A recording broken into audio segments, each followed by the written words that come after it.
ವೀಕ್ಷಕರೇ, ತಮ್ಮೆಲ್ಲರಿಗೂ S16 ನ್ಯೂಸ್ಗೆ ಸ್ವಾಗತ. ನಾನು ಅಶೋಕ್ ಜೂತಾವರ್. ಇಂದಿನ ಒಂದು ಕಂಡಿದ್ದು ಕಂಡ ಹಾಗೆ ಚೌಕಟ್ಟು ಏನು ನೋಡ್ಕೊಂಡು ಬರೋಣ ಬನ್ನಿ. ಬಿಡದಿಯಲ್ಲಿ ರೈತ ಮೊರೆ ಕೇಳದ ರಾಜ್ಯ ಕಾಂಗ್ರೆಸ್. ಬಿಡದಿಗಾಗಿ ಏಕೆ ಇಷ್ಟು ಪಟ್ಟು? ಬಿಡದಿ ಟೌನ್ ಪ್ಲಾನ್ ಬಿಟ್ಟರೆ ಬೇರೆ ಸಮಸ್ಯೆ ಇಲ್ಲವೇ? ರೈತರನ್ನು ಎದುರು ಹಾಕಿ ಮುಂಬರುವ ದಿನಗಳಲ್ಲಿ ಸರ್ಕಾರ ಮಾಡುವರೆ? ಕಾಂಗ್ರೆಸ್ ಧೂಳಿಪಟ ಆಗೋದು ನಿಶ್ಚಿತ. ಕಾಂಗ್ರೆಸ್ ಮುಖವಾಡ ಬಿಚ್ಚಿ ಇಡುತ್ತಾ ಬಿಡದಿ ಸಮಸ್ಯೆ. ರೈತರ ಭೂಮಿಯೇ ಏಕೆ ಬೇಕು ಕಾಂಗ್ರೆಸ್ಗೆ? ನೋಡಿದ್ರಲ್ಲ ವೀಕ್ಷಕರೇ, ಯಾವ ರೀತಿಯಾದಂತಹ ಇವತ್ತಿನ ಒಂದು ಕಂಡಿದ್ದು ಕಂಡ ಹಾಗೆ ಚರ್ಚೆಯ ಚೌಕಟ್ಟನ್ನ ಹಾಕೊಂಡಿದ್ದೀವಿ ಎಂದು. ಈ ಚರ್ಚೆ ಮಾಡೋದಕ್ಕೆ ನಮ್ಮ ಜೊತೆಗೆ ನಮ್ಮ ಚಾನೆಲ್ನ CEO ಆದಂತಹ ಮಲ್ಲಪ್ಪ ಜೋತವರ್ ಸರ್ ಇದ್ದಾರೆ. ಸರ್, ಪ್ರಥಮವಾಗಿ ತಮಗೆ ಈ ಕಂಡಿದ್ದು ಕಂಡ ಹಾಗೆ ಶೋಗೆ ಸ್ವಾಗತ. ಸರ್, ಪ್ರಪ್ರಥಮವಾಗಿ ಬಿಡದಿಯಲ್ಲಿ ರೈತರ ಮೊರೆ ಕೇಳದ ಕಾಂಗ್ರೆಸ್. ನಿಜವಾಗಿಯೂ ಇಷ್ಟು ದೊಡ್ಡ ಮಾಡಬಾರ್ದಾಗಿತ್ತು. ಯಾಕೆ ದೊಡ್ಡ ಮಾಡಬಾರ್ದಾಗಿತ್ತಪ್ಪ ಅಂತಂದ್ರೆ DKC ಅವರಿಗೆ ಡೌನ್ ಪ್ಲಾನ್ ಮಾಡೋದಿತ್ತಪ್ಪ ಅಂತಂದ್ರೆ ವಿಶ್ವಾಸ ತೊಗೊಳ್ಬೇಕಾಗಿತ್ತು. ರೈತರನ್ನ ಮಾತಾಡಬೇಕಾಗಿತ್ತು. ಏನು ಎಂತು ಅವರು ಹೇಳ್ತಾರೆ 80%. ಎಲ್ಲಿದ್ರೆ 80%? 80% ರೈತರು ಒಪ್ಪಿದ್ದಾರೆ ಅಂತಂದ್ರೆ ಅಷ್ಟೆಲ್ಲ ದುಮ್ಮಿಡಿ ಯಾಕೆ ಆಗ್ತದೆ? ಹೌದು, ಅಲ್ಲಿ ವಿರೋಧ ಮಾಡೋರು ಇದ್ದಾರೆ, ಅವ್ರ ಪರ ಇದ್ದವರು ಕೆಲವೊಂದು ಜನ ಇದ್ದಾರೆ. ಅದು ಸಂಖ್ಯೆ ಭಾಳ ಕಡಿಮೆ ಅದಲ್ಲ ರೀ. ಅವ್ರಿಗೇನು ಬೇಡ ಅಂತ ಹೇಳ್ತಾ ಇಲ್ಲ ಅವರು. ರೈತರಾದರೂ ಸಹಿತ ಮಣ್ಣು ಪೊರಕೆ ಹೇಳೋದು, ಕಲ್ಲು ಹೋಗೋದು ಮಾಡಿದ ಮುಡಿ ಆಯ್ತು. ಆ ಸಂದರ್ಭದಲ್ಲಿ ಹೇಳ್ತಾರೆ ಹಿಂಬರ ಕೊಡ್ರಿ ನಮಗಂತ. DC ಅಂದ್ರೆ ಬಾಯ್ ಮಾತು ಬೇಡ, ಹಿಂಬರ ಕೊಡ್ರಿ. ಯಾಕೆ ಅಂತಂದ್ರೆ ಯಾರು ಬೇಕು ಮಾಡ್ಕೊಂಡು ಪಾಪ ಮಾಡ್ಕೊಳ್ಳೋ, ನಾವು ಬೇಡ ಅನ್ನೋದಾರೆ. ಅದು ನಾವು ಕೊಡೋದಿಲ್ಲ ನಮ್ಮ ಭೂಮಿಯನ್ನು. ಹೌದು, ನಮ್ಮ ಭೂಮಿ ಕೊಡೋದಕ್ಕೆ ನಾವು ಒಪ್ಪಿಗೆ ಇಲ್ಲ ಅಂದಾಗ ಇವರು ಯಾರು ಕೊಡ್ತಂದಲ್ಲ ಅವ್ರ ಅಷ್ಟು ಹಿಂಬರ ಕೊಡಲಿಲ್ಲ. DC ಕೊಡಲಿ, ಹೌದು ನಾವು ನಿಮ್ಗೆ ಮಾಡೋದಿಲ್ಲಪ್ಪ ಅಂತೇಳಿ. ಹೌದು, ಆಯ್ತು. ಅವರು ಅವನು ಅಚಲಿಕ್ಕೆ ಅಂತ ನಾನು ಕೋರ್ಟ್ ಹೋಗೋದು ಬಂತು, ಮತ್ತೆ ಹೋಗ್ಬೋದು, ಏನೋ ಗದ್ದೆ ಮಾಡಿದ್ರೆ ಅಥೆಂಟಿಕೇಶನ್ಸ್ ಬೇಕು. ಅದಕ್ಕೆ ಕೇಳ್ತಾರೆ. ಅದನ್ನ ಒಪ್ಪಿ ಕೊಟ್ಟಿದ್ರೆ ಮುಗಿತಿತ್ತಲ್ಲ, ಅಲ್ಲಾಗ ದುಂಡೆ ಆಗ್ತಿತ್ತು ಅದು. ಹೌದು, ಅದ್ರ ಅರ್ಥ ಏನಪ್ಪ ಅಂತಂದ್ರೆ ಎತ್ತಲು ಶುರು ಮಾಡಿಬಿಡೋದು. ಇಂಥ ಒಂದು ನೇಚರ ಮೊದಲು ಇಂದಿರಾ ಕಾಂಗ್ರೆಸ್ ಭಾಳ ಕಾಣ್ತಿದ್ವಿ ನಾವು. ಇದನ್ನು ಇಂದಿರಾ ಕಾಂಗ್ರೆಸ್ ಇದೇ ರೀತಿ ಇರ್ತೀವಿ. ಅದೇನು ನಮ್ಮ BJP ಸರ್ಕಾರದಲ್ಲಿ ಅದಲ್ಲ ಮುಂದೆ ಹೊಡ್ಕೊಂಡು ಹೋಗುವಂಥದ್ದು. ಅವ್ರಿಗೂ ಹಂಗೆ ಸರ್ವಾಧಿಕಾರಿಯಾಗಿ ವರ್ತನೆ ಮಾಡ್ತಾ ಇದ್ರು ಹೆಣ್ಮಗಳವರು. ಇವತ್ತು ಅದು ನಾವು ಶಿವಕುಮಾರ್ ಅಲ್ಲಲ್ಲ ಸರ್, ನಾನೇನು ಕೇಳ್ತಾ ಇದ್ದೀನಿ, DK ಶಿವಕುಮಾರ್ ಅವರ ಇದರಲ್ಲಿ ಕಾಣ್ತಾ ಇದೆಯಾ ಇದು? ಅಂದ್ರೆ ಅಂತ ಇಲ್ಲ, ಅಲ್ಲಿ ಜಿದ್ದಿ ಬಿದ್ದಿದ ಕುಮಾರಸ್ವಾಮಿ ಇವರಿಗೆ. ಇವರಿಬ್ಬರು ಒಕ್ಕಲಿಗರು ಆಗ್ಬೇಕಂತ ಬಯಸ್ತಾ ಇದ್ದಾರೆ. 2022ರಲ್ಲಿ ನಾನು ಲೀಡರಪ್ಪ ಅಲ್ಲಿ ಅಂತೇಳಿ. ಇದರಿಂದ ಏನದಪ್ಪ, ಈಗ ನಾನು ಮಾಡಿಲ್ಲ, ಇದ್ರ ಏನು ಮಾಡೋ ನಾವು DKC ಅವ್ರ ತಲೆಯಲ್ಲಿ ಇರೋದೇನಪ್ಪ ಅಂತಂದ್ರೆ HD ಕುಮಾರಸ್ವಾಮಿಗಳು BJP ಅವರು ಮಾಡಿದಾರೆ. ಅದನ್ನು ನಾ ಮಾಡ್ತಾ ಇಲ್ಲ, ನಾನು ಅದನ್ನು ಮುಂದುವರಿಸ್ಕೊಂಡಿದ್ದೀನಿ, ನಂದಲ್ಲಪ್ಪ ಇದು ಅಂತೇಳಿ ಅವ್ರ ಮೇಲೆ ಹಾಕ್ಲಿಕ್ಕೆ ಪ್ರಯತ್ನ. ಅಲ್ಲ ಸರ್, ಹಿಂದೆ ಇದೇ ಕಾಂಗ್ರೆಸ್ ಸರ್ಕಾರ ಅವ್ರಿಗೆ ವಿರುದ್ಧ ಮಾಡಿತ್ತಲ್ಲ. ಹೌದು, ವಿರೋಧ ಮಾಡಿತ್ತಲ್ಲ. ಆದ್ರೆ ಅದನ್ನು ಈಗ ತಾನು ಲಾಭ ಮಾಡ್ಕೊಳ್ತಾರೆ. ಈ ಲಾಭದ ಅದನ್ನೆಲ್ಲ ಈಗ ಯಾಕಂದ್ರೆ ನಾಳೆ ಡೌನ್ ಪ್ಲಾನ್ ಆಯ್ತಪ್ಪ ಅಂದ್ರೆ ಸಾಕಷ್ಟು ದುಡ್ಡು ಹರಿದು ಬರ್ತದೆ. ಆ ದುಡ್ಡು ತಮ್ಮ ಪಾರ್ಟಿ ಫಂಡ್ ಆಗ್ತದೆ. ಇಂಥ ನೇಚರ್ಗಳು ಇರ್ಬೇಕಲ್ಲಿ. ಇಲ್ಲ ಅಂತ ಹೇಳಿಕ್ಕೆ ಅವು ಮತ್ತೆ ಎಲ್ಲಿ ದುಡ್ಡು ತರ್ತಾರೆ ಇವರು ನಾ ಎಲೆಕ್ಷನ್ದಾಗ? ಎಲ್ಲರೂ ಅವರ ಇದರ ಅರ್ಥ ಇಲ್ಲಿ ಸಜ್ಜನಪ್ಪ HD ಕುಮಾರಸ್ವಾಮಿಗಳು ಅಂತ ಹಿಂದೆ ಅವರ ಮಾಡಿದವರು ಇದಿರಲ್ಲ, ರಣಜೋರು ಮಾಡಿದವರು ಎಲ್ಲ ಹೊರ ತಿಳಿಸಿದವರು ಅವರ. ಇವತ್ತು ಸಜ್ಜನಾಗಿ ಬಂದಲ್ಲಿ ಮಾತಾಡ್ತಾ ಇದ್ದಾರೆ ಅವರು. ಇಲ್ಲ ರೈತರ ಪರ ಇದಪ್ಪ ಅಂತ ಅಂದ್ರೆ ಇವತ್ತು ದೇವೇಗೌಡರು ಮಾತಾಡ್ತಾ ಇದ್ದಾರೆ. ದೇವೇಗೌಡರು ಹೇಳ್ತಾರೆ ಇವತ್ತು ಅಗದಿ ತಮ್ಮ ಶಿಷ್ಯ ಸಿದ್ದರಾಮಯ್ಯನವರು ಪಾಲ್ ಪ್ರೀತಿ ಬಂದ್ಬಿಟ್ಟದ ಅವ್ರಿಗೆ. ಏನಂದ್ರೆ ಸಿದ್ದರಾಮಯ್ಯ ಇದ್ರೆ ಅದನ್ನು ಮಾಡ್ತಾ ಇರಲಿಲ್ಲ ಅಂತೇಳಿ. ಅಂದ್ರೆ ಇದರ ಅರ್ಥ ಏನಪ್ಪ ಅಂತಂದ್ರೆ ಗೆದ್ದ ಬಲ ಹಿಡ್ಕೊಂಡು ತಮ್ಮದೊಂದು ಏನೋ ಸಮಸ್ಯೆಗಳನ್ನ ಸಾಲ್ವ್ ಮಾಡ್ಕೊಂಡು ಹೋಗೋದು. DKCಯನ್ನು ಹೊಡಿಬೇಕಾಗಿದೆ ಅವ್ರಿಗೆ. DKC ಏನು ಮಾಡ್ಬೇಕಾಗಿತ್ತು, HDK ಹೊಡಿಬೇಕಾಗಿದೆ. ಇಬ್ಬರು ಗುಜರಾದಾಗ ಸಾಲ ಆಗ್ತಾ ಇರೋ ರೈತರು ಅಂತ. ಹೌದು, ಮತ್ತು DKC ಅವ್ರು ತಿಳ್ಕೊಬೇಕಾಗಿತ್ತು ಇಷ್ಟರೊಳಗೆ. ಇದನ್ನು ಇವತ್ತು BJP ಮತ್ತು JDS ಅವ್ರು ಕುಡ್ಕೊಂಡು ಮುಂದುವರೆದ್ರೆ ಅವ್ರ ಶಕ್ತಿ ಆಗ್ತಾರೆ. ಅವ್ರು ನಾಳೆ ಬರುವ ಎಲೆಕ್ಷನ್ದೊಳಗೆ ಅವ್ರು ಹೊಡೆದು ನಿಶ್ಚಿತ ಬರ್ತದೆ. ಯಾಕೆ ಇಡೀ ಕರ್ನಾಟಕದ ರೈತ ಸಂಘದ ಜನ ಎಲ್ಲರೂ ಕೂಡ್ತಾ ಇದ್ರು ರೈತರು. ಅದೇ ಒಂದು ಮಾಸ್ ಸಿಪ್ಟೋಡಿಸಮ್ ಅದ್ರಿ ಅದು. ಅದರಲ್ಲಿ ಅಲ್ಲ ಸರ್, ಸೋನಮ್ ವಾಂಗ್ಚುಕ್ ಅವ್ರಿಗೆ ಇವ್ರು ಮಾತಾಡ್ತಾರೆ. ಸೋನಮ್ ವಾಂಗ್ಚುಕ್ ಅವ್ರು ಕೂತಾರೆ, ಇನ್ನೂ ಆದ್ರೂ ಬರ್ತಾ ಇಲ್ಲ, ಇಷ್ಟು ವಿರೋಧ ಆದ್ರೂ ಕೂಡ ಇವರು ಅದನ್ನೇ ಮಾಡ್ತಾವಲ್ಲ. ಮಾಡ್ತಾ ಇದ್ದಾರೆ. ಅದು ನಾವು ಮೇಲೆ ಹೇಳುವಂಥ ಒಂದು ಮಾತು ಏನಪ್ಪ ಅಂದ್ರೆ ಕಾಂಗ್ರೆಸ್ BJP ಅಂದ್ರೆ ಒಂದರ ಹಳ್ಳಿದ ಎರಡು ಮುಖಗಳು ಅಂತಾವ. ಅಲ್ಲ ಸರ್, ಇದು ಹೆಂಗಾಗೈತೆ ಗುರ್ತಾ? ತಾನು ಮಾಡಿದ್ರೆ ಪ್ರೇಮ, ಬೇರೆದವ್ರು ಮಾಡಿದ್ರೆ ಹಾದ್ರ ಅದು ಸ್ಪಷ್ಟ ಶಬ್ದ ಹೇಳ್ತಾ ಇದ್ದೀನಿ. ಕಾಮ ಅನ್ನೋಗಿದ್ಲು ಹಾದ್ರ. ತಾನು ಮಾಡಿದ ಪ್ರೀತಿ ಶಹಾಜಹಾನ್ ತನ್ನ ಹಿಡಿದು ಪ್ರೇಮ ಮಾಡ್ದ, ಅದನ್ನ ಕಟ್ಟದ ಇದನ್ನ ಕಟ್ಟದ. ಹೋಗ್ಲಿ ಬಿಡಿ ಸರ್. ಸರ್, ಬಿಡದಿಗೆ ಏಕಿಷ್ಟು ಪಟ್ಟು ಹಿಡಿತವ್ರೆ? ಇಲ್ಲ, ಅಲ್ಲಿ ದುಡ್ಡು ಬರ್ತಾ ಇದೆ ರೀ. ಹಳೆ ಧಾರವಾಡದಲ್ಲಿದ್ದಾರೆ, ದುಡ್ಡು ಕುಡಿಸ್ಬೇಕಲ್ಲ ಎಲೆಕ್ಷನ್ ಸಲುವಾಗಿ. ಇದೆಲ್ಲ ಮಾಡೋದು ಎಲೆಕ್ಷನ್ ಸಲುವಾಗಿ ರೀ. ಬೋಗಸ್ ಓಟ್ ಮಾಡಿಸೋದು, ಮತ್ತೇನೋ ಮಾಡೋದು, ದುಡ್ಡು ಹಂಚೋದು, ಸಾರಾಯಿ ಹಂಚೋದು, ಇದಕ್ಕಾಗಿ ಇದೆಲ್ಲ ಗದ್ದಲಗಳು. ದುಡ್ಡು ಎಲ್ಲಿತಾರ ಅವ್ರು ನೀವು ಯಾರು ಎಲ್ಲ ಇದನ್ನ ಮಾಡ್ತಾರೆ. ಈಗ ಒಂದೇ BJP ಅವರು ಇದ್ರು ಅವರು ಇದನ್ನ ಮಾಡ್ತಾ ಇದ್ರು.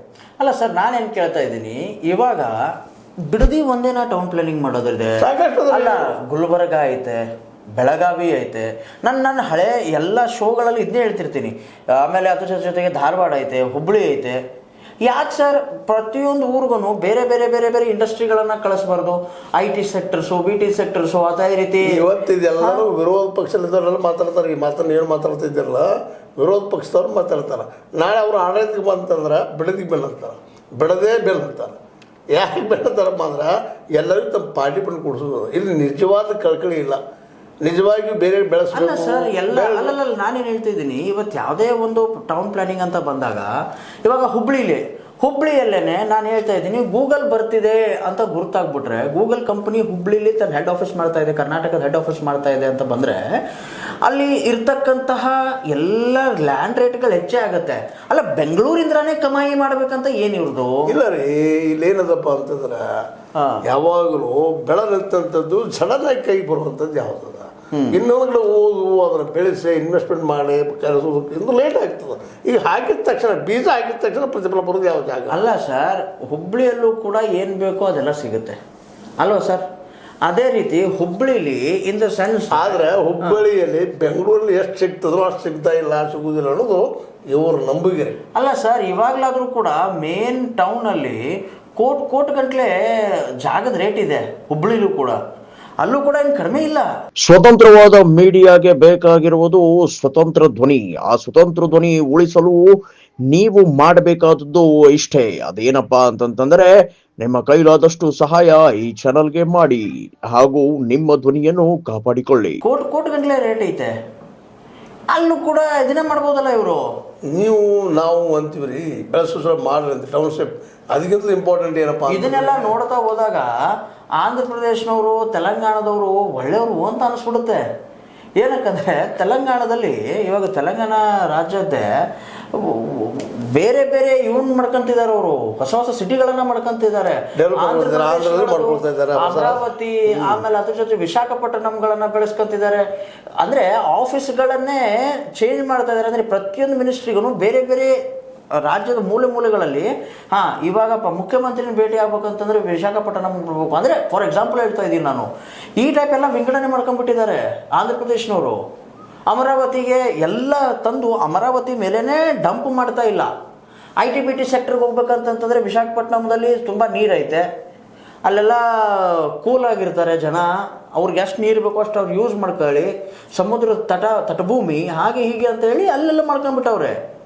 ಸೊ ಈ ಟೈಪ್ ನಮ್ಮ ಕರ್ನಾಟಕದಲ್ಲಿ ಏನಕ್ಕಾಗ್ತಾ ಇಲ್ಲ? ಅಲ್ಲ ರೀ, ಇಲ್ಲಿದ್ರು ಕೊಡ್ರಿ, ಎಂದೋ ಮುಗಿಬೇಕಾದಂಥದ್ದು ಕೃಷ್ಣಾ ಪ್ರಾಜೆಕ್ಟ್ ಇನ್ನೂ ಮುಗಿತಾ ಇಲ್ಲ, ಇನ್ನೂ ನೀರು ಹೋಗಿ ಮುಡುತ್ತಾ ಇಲ್ಲ. ಇನ್ನೂ ಇದಕ್ಕೆ ಕಾರಣ ನಮ್ಮಲ್ಲಿಯ ರಾಜಕಾರಣಿಗಳಲ್ಲಿ ಇಚ್ಛಾಶಕ್ತಿ ಇಲ್ಲ.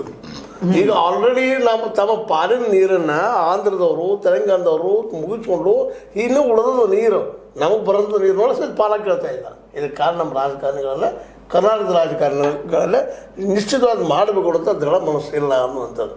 ಕೇವಲ ಇಲ್ಲಿಯವರು ಬಂದ ಎಲ್ಲ ಆಡಳಿತಗಳಾಗಿರ್ಬೋದು. ಇದಕ್ಕೆ ಕಾರಣಪ್ಪ ಅಂತಂದ್ರೆ ನಮ್ಮಲ್ಲಿ ಇಚ್ಛಾಶಕ್ತಿ ಇಲ್ಲ, ಮಾಡಬೇಕು ಅನ್ನೋಂಥ ಏನಪ್ಪ ಅಂತಂದ್ರೆ ಮನೋಸ್ಥಿತಿ ಇರೋದಕ್ಕಾಗಿ. ಮತ್ತು ನಾವು ಜನರು ಮತದಾರರು ಸಹಿತ ನಮ್ಮ ಕೆಲಸನ ಮಾಡಿರುವಾಗ ನಾವು ಜಾಣರಿಲ್ಲ. ಇದನ್ನು ಭಾಳ ಸಲ ವಿಚಾರ ಮಾಡಬೇಕಾಗಿದೆ. ಯಾಕಂದ್ರೆ ಯಥಾ ಪ್ರಜಾ ತಥಾ ರಾಜ ಅಂತ. ಹೌದು, ಪ್ರಜೆಗಳಿಗೆ ಬೇಕ್ರಿ ಪ್ರಶ್ನೆ ಮಾಡಬೇಕು. ಪ್ರಶ್ನೆ ಯಾಕೆ ಮಾಡೋದು ನಮ್ಮವರು, ನಮ್ಮ ಕರ್ನಾಟಕದಲ್ಲಿ ಆಯ್ತು ಕನ್ನಡಿಗರು ಅಂತ ಅದನ್ನ ಒಂದು ಬಾರ್ಡರ್ ಮೇಲೆ ಪ್ರಶ್ನೆ ಮಾಡೋಕ್ಕಾಗ್ತಲ್ಲ ನಮ್ಮ ಶಾಲೆಗಳು. ಮತ್ತು ಇವತ್ತು ಶಿಕ್ಷಣ ಇದು ಖಾಸಗೀಕರಣ ಮಾಡಿ ಪೂರ್ತಿ ಶಿಕ್ಷಣದಾಗ ದಿವಾಳಿ ಆಗ್ತದೆ. ಕ್ವಾಲಿಟಿ ಎಜುಕೇಷನ್ ಇಲ್ಲ. ಹೌದು, ಈಗ ಖಾಸಗಿ ಶಾಲೆಗಳಿದ್ದಾವೆ, ಏನು ಅಂತ ಕ್ವಾಲಿಟಿ ಎಜುಕೇಷನ್ ಐತ್ರಿ? ಒಳ್ಳೆ ಡ್ರೆಸ್ ಹಾಕೊಂಡು ಬೂಟ್ ಹಾಕೊಂಡು ಅಡ್ಡಾಡಿ ಮುಗಿದು ಮಕ್ಕಳು ಶಾಲೆ ಜಾಣರಾಗಿಬಿಟ್ರ. ಅಂತಂದ್ರು 90-95% ಮಾಡುವಂಥ ಮಕ್ಕಳಲ್ಲಿ ಒಬ್ಬ ಸಿ.ವಿ. ರಾಮನ್ ಬರ್ತಾ ಇಲ್ಲ. ಹೌದು, ಅಲ್ಲ ಸರ್, ಅದು ಹೆಂಗಾಗ್ಬಿಟ್ಟೈತೆ ಅಂತಂದರೆ ಸ್ಟ್ಯಾಂಡ್ ಅಪ್ ಸಿಟ್ ಡೌನ್. ಅಲ್ಲ, ಇಲ್ಲಿ ಒಂದು ಮೊನ್ನೆ ಹಂಗೆ ಒಂದು ಸ್ಕೂಲ್ಗೆ ಹೋಗಿದ್ದೆ. ಅಯ್ಯೋ, ಏನು ಅವ್ರು ಇಂಗ್ಲೀಷು ಅಬ್ಬಾ ಸಡಗರ ನೋಡ್ಬೇಕು ಸರ್. ನೀವೇ ಹೇಳ್ತೀರಾ, ಅಯ್ಯಪ್ಪ ಇಂಥವರೆಲ್ಲ ಟೀಚರ್ಗಳ ಇಲ್ಲಿ ಅಂತ. ಹ್ಯಾವ್ ಯು ಬ್ರಿಂಗ್ ಅಂತ ಏನದು, have you bring your tiffin ಹಾಗೆ ಹೀಗೆ. ಅಯ್ಯೋ, ಹ್ಯಾಡ್ ಫುಡ್ ನೋ ಏಟ. ಅಲ್ಲ ಸರ್, ಈ ಮಾತುಗಳು ಕಲ್ಸೋದ ಹುಡುಗರಿಗೆ ಇವು. ಅದು ದುರಂತ Is this a way to talk or is this a way to preach the students? Correct ನೀವು ಹೇಳೋದು ಬರ್ಬಾರ್ದ. ಆದ್ರೆ ದುರಂತ ಏನಪ್ಪ ಅಂದ್ರೆ ಈ ಕನ್ನಡ ಶಾಲೆದು ಸರ್ಕಾರಿ ಶಾಲೆಗಳಲ್ಲಿದ್ದಂಥ ಬುದ್ಧಿವಂತ ಶಿಕ್ಷಕರು ಸರಿಯಾಗಿ ಕಲಿಸುವುದಿಲ್ಲ ಅನ್ನುವಂಥ ಆರೋಪ ಪೇರೆಂಟ್ಸ್ಗಳದ್ರಿ. ಭಾಳಷ್ಟು ಪೇರೆಂಟ್ಸ್ ಅಲ್ಲ ಸರ್, ಅದೇ ಪೇರೆಂಟ್ಸ್ಗಳೇ ಇಲ್ಲಿ ಪೇರೆಂಟ್ಸ್ ಮೀಟಿಂಗ್ ಕರೆದಾಗ ಯಾರಾದ್ರೂ ಸ್ಕೂಲಿಂದ ಒಂದು ಲೆಟರ್ ಬರೆದು ಕಳಿಸಿದಾಗ ಹೋಗ್ತಾರಲ್ವಾ? ಯಾವ ಸ್ಕೂಲು ಸರ್ಕಾರಿ ಶಾಲೆಗಳಲ್ಲಿ ಮಧ್ಯದಾಗ ಎಂದೋ ವರ್ಷ ಮೀಟಿಂಗ್ ಮಾಡ್ತಾರ, ರೆಗ್ಯುಲರ್ ಇಲ್ಲ. ಅಲ್ಲ ಪ್ರತಿ ತಮ್ಮ ಮಕ್ಕಳಿಗೋಸ್ಕರ ಅಲ್ಲ ಸರ್ ದುರಂತ.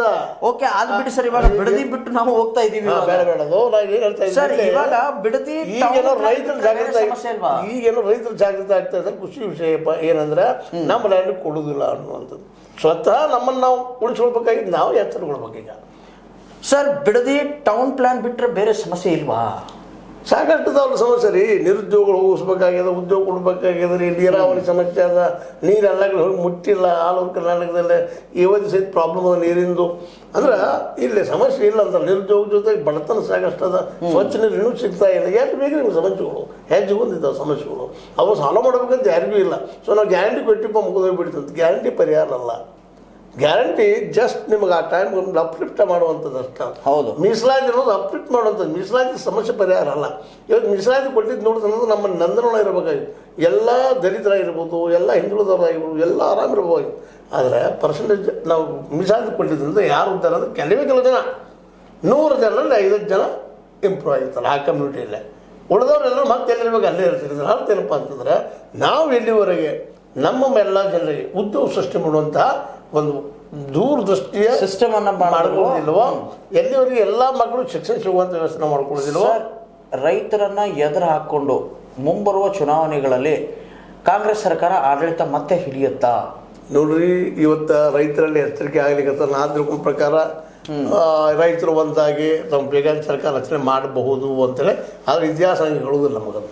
ಯಾಕೆ ಎಲೆಕ್ಷನ್ ಬಂದಾಗ ರೈತ ಎಲ್ಲಿ ಇರ್ತಾರೋ, ಯಾರು ಜೋಡಿ ಇರ್ತಾರೋ, ಎಲ್ಲಿ ಹೋಗಿರ್ತಾರೋ ನಾವು ನೋಡ್ತಾ ಇದ್ವಿ. ಮೊನ್ನೆ ಅಷ್ಟೇ ಅದು ಇದಕ್ಕೆ ಹೋದಾಗ ಏನಂತೀರ ನೀವು, ಹಿಂದೆ ಪ್ರೊಟೆಸ್ಟ್ ಆಯ್ತಲ್ಲ ಇಲ್ಲಿ ಬುರ್ಲಾಪುರದಲ್ಲಿ ಹೋದಾಗ ಅವ್ನು ಹೇಳ್ತಾನೆ, ಒಬ್ಬ ರೈತ ಅಜ್ಜ ಹೇಳ್ತಾರೆ, ಇಲ್ಲ ಎಲೆಕ್ಷನ್ ಬಂದಾಗ ನಮ್ಗಟ್ಟು ಕುಡಿಸ್ತಾರಲ್ಲಪ್ಪ ಪ್ಯಾಕೆಟ, ತುಂಡು ಕುಡಿಸ್ತಾರಲ್ಲ, ಅಲ್ಲಿ ಹೋಗು ನಾವು ಅನ್ನುವಂತಹ ಮಾತನ್ನು ಹೇಳ್ತಾರೆ. ಓಕೆ ಸರ್, ಕಾಂಗ್ರೆಸ್ ಧೂಳಿಪಟ ಆಗೋದು ನಿಶ್ಚಿತನ ಅಂದ್ರೆ ನಾನು ಏನೇ ಕೇಳ್ತಾ ಇದ್ದೀನಿ, ಇಲ್ಲಿ ರೈತರು ಬರ್ತಾರೆ, ರೈತರು ಬಹಳ ದೊಡ್ಡದಾಗಿ ಬೆಳೆಸ್ಕೊಂಡು ಹೋದ್ರೆ ಬಿಡದಿಯನ್ನು ಬಿಡದನ್ನ ಮಾಡಿ ತೀರದ ಹಠಕ್ಕೆ ಬಿದ್ದರೆ DK ಅವರು 2028ರಲ್ಲಿ ಸೋಲೋದು ಗ್ಯಾರಂಟಿ.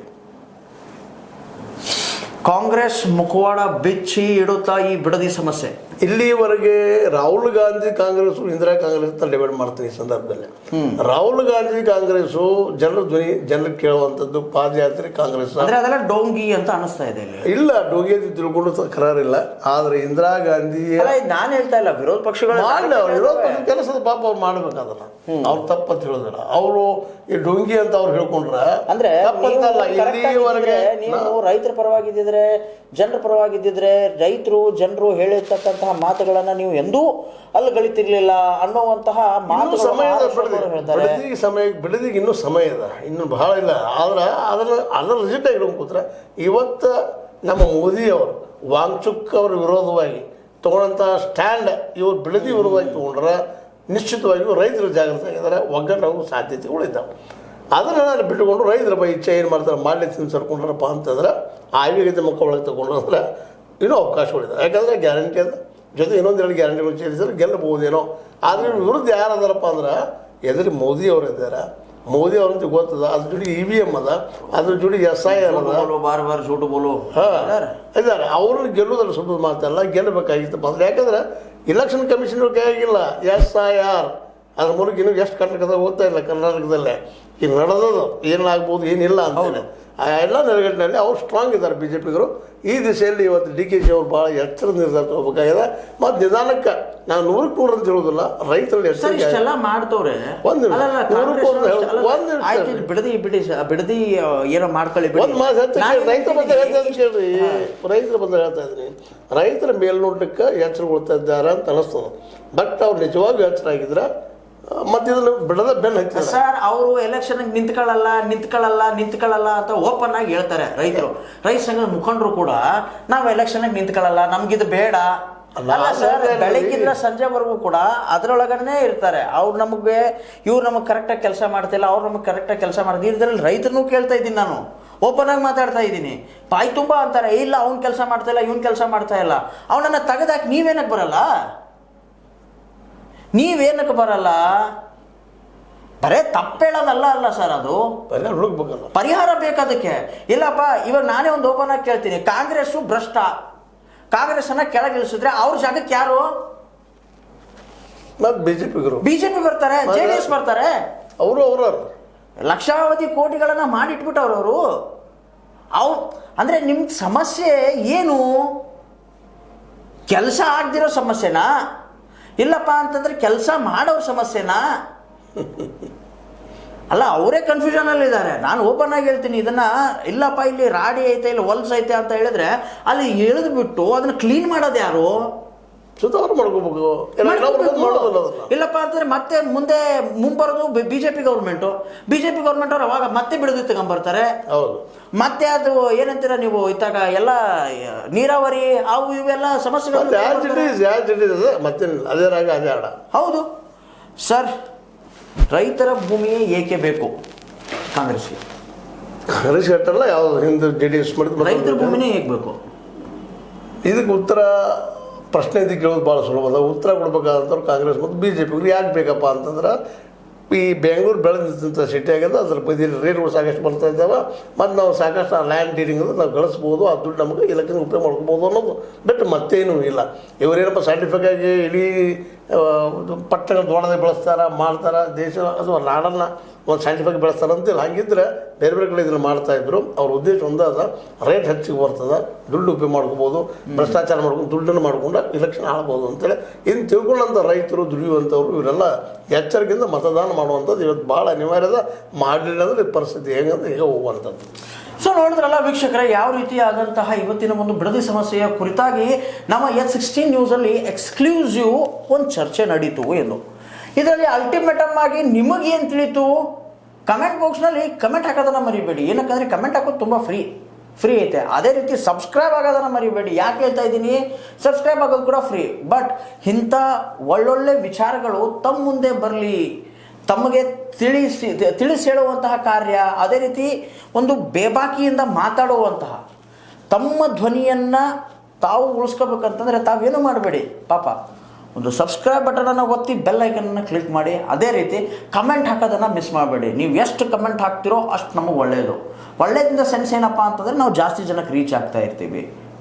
ಜಾಸ್ತಿ ಜನರ ಹತ್ರ ಹೋಗ್ಬಿಟ್ರೆ ಅದು ಚಾನಲ್ ಇಂಪ್ರೂವ್ಮೆಂಟ್ ಆಗುತ್ತೆ ಅಂತ ಹೇಳ್ತಾ ಇವತ್ತಿನ ಈ ಒಂದು ಕಂಡಿದ್ದು ಕಂಡ ಹಾಗೆ ಇದಕ್ಕೆ ಒಂದು ವಿರಾಮ ಹಾಕಿ ಮತ್ತೆ ಮುಂದಿನ ಸಂಚಿಕೆಯಲ್ಲಿ ಯಾವುದಾದ್ರೂ ಹೊಸ ವಿಚಾರವನ್ನು ತಗೊಂಡು ಬರ್ತೀವಿ ಅಂತ ಹೇಳ್ತಾ H16 ನ್ಯೂಸ್ ಇದು ಸತ್ಯದ ಕೈಗನ್ನಡಿ. ಧನ್ಯವಾದ. ಆತ್ಮೀಯ ಸಾರ್ವಜನಿಕರಲ್ಲಿ H16 ಅರ್ಥಾತ್ ಸೀತಾರಾಮದಿಂದ ಒಂದು ಮನವಿ. ಈ ಸಂಸ್ಥೆ ಭ್ರಷ್ಟಾಚಾರ, ಅನ್ಯಾಯ, ಅತ್ಯಾಚಾರಗಳಿಂದ ನೊಂದವರ ವೇದಿಕೆ. ಅನ್ಯಾಯಕೋರರ, ಭೂಗಳ್ಳರ, ನಶಾ ಸಾರಾಯಿ ಮಾಫಿಯಾಗಳ ವಿರುದ್ಧದ ಧ್ವನಿ. ರೈತರ, ಕೂಲಿಕಾರ, ಕಾರ್ಮಿಕರ, ಬಿದ್ದ ಸಮುದಾಯ ಜನರ ಧ್ವನಿ. ಬೆಂಬಲವಾಗಿ ನಿಂತು ತನುಮನ ಧನದ ಸಹಾಯಕ್ಕೆ ಸಾರ್ವಜನಿಕರಲ್ಲಿ ಕೋರಿಕೆ. ದಾನದ ಸಹಾಯ ನೀಡಿ ಸ್ವಾತಂತ್ರ್ಯ ಪತ್ರಿಕೋದ್ಯಮ ಉಳಿಸಿ ಬೆಳೆಸಿ. ವಂದನೆಗಳು. ತಮ್ಮನ್ನೇ ನಂಬಿರುವ ಮಲ್ಲಪ್ಪ ಇ ಜೋತಾವರ್. ಈ ಕೆಳಗಿನ QR ಸ್ಕ್ಯಾನ್ ಮಾಡಿ ಅಥವಾ ಈ ನಂಬರ್ ಅಂದರೆ 7411402405ಗೆ ಇಲ್ಲ 9686864852ಗೆ ನೀವು ಫೋನ್ಪೇ ಮಾಡಿ, Paytm ಮಾಡಿ ಅಥವಾ ಇನ್ನಾವುದೇ ಮಾಧ್ಯಮದಿಂದ ಗೂಗಲ್ ಮೂಲಕ ಸಹಾಯ ಮಾಡಿ ಈ ಪ್ರಾಮಾಣಿಕ ಪತ್ರಿಕೋದ್ಯಮವನ್ನು ಉಳಿಸಿ ಅಂತ ಮತ್ತೊಮ್ಮೆ ಮನವಿ. ವಂದನೆಗಳು.